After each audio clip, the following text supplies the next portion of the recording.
100% सही कुरा भनिदिन्छु है त, है जे हो त्यही भनिदिन्छु है त। सुशीला कार्की हुनुहुन्छ त्यहाँनिर, उहाँ राम्रो मान्छे हो, मेसँग एकदमै नजिक पहिलेदेखि, एकदमै उहाँप्रति ठुलो आशा छ। उहाँले यो संविधान पुनर्लेखन गर्नुहुन्छ भन्ने पनि आशा छ र प्रदेश सभा राष्ट्रिय सभा खारेज गरेर प्रत्यक्ष कार्यकारी बनाउनुहुन्छ भन्ने मेरो आशा छ, मरेको छैन है।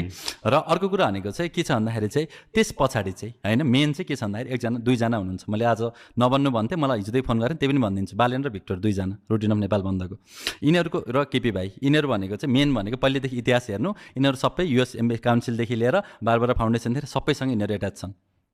त्यहाँनिर हेर्नु होला, उनीहरूलाई एम्बेसडरहरूलाई सिधै एसेस छ, उनीहरूसँगै बस्छन् यिनीहरू धेरै जसो। तर गरिब नेपाली जनता आज होइन 74 जना सहिद हुँदा उनीहरूको सहिदको आँसु पोख्न समेत आएनन् कि सर। दुःख लाग्दैन, मलाई नराम्रो लाग्दैन सर होइन। घाइतेले बालेन बालेन भनेर पुकार गर्दा एउटा हस्पिटलमा अहिलेसम्म गएर एउटा बिरामी भेटेनन् सर। दुःख लाग्दैन सर हामीलाई?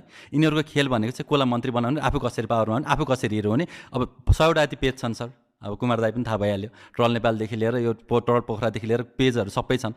त्यो पेजहरू मार्फत चाहिँ यिनीहरूले मिडिया म्यानिपुलेसन गरेर चाहिँ उसलाई हाई जस्तो गरेर नि गरेछ त्यहाँ काम त छोटो छिटो केही भागै छैन नि सर। बालनको जुन हाइप छ, जुन क्रेज छ नि, सबै मिडिया हाइप मात्रै हो कि रियलमा पनि हुनुहुन्छ? खास मिडिया म्यानिपुलेसन मात्रै, के थोपो छिटो के गरेको हुन्छ नि, केही भएको पनि छैन सर। सिरियसली उसले भन्दा खदा त मै गरिदिन्थेँ सर, ग्यारेन्टी हो सर त्यो कुरा। ऊ जनतासँग आउँदैन, जनतासँग भिज्दैन, मरेको मान्छेको मतलब छैन। अहिले भर्खरै जेन्जीका मागको मतलब छैन। एउटा जेन्जीलाई राख्यो त, एउटा शहीद परिवार राख्यो मन्त्रालयमा, एउटा घाइते परिवारलाई राख्यो, कसैलाई राख्यो? उसका नजिकका उसले जी भन्नु त्यो मान्ने मान्छे बाहेक कोही राखेको छ?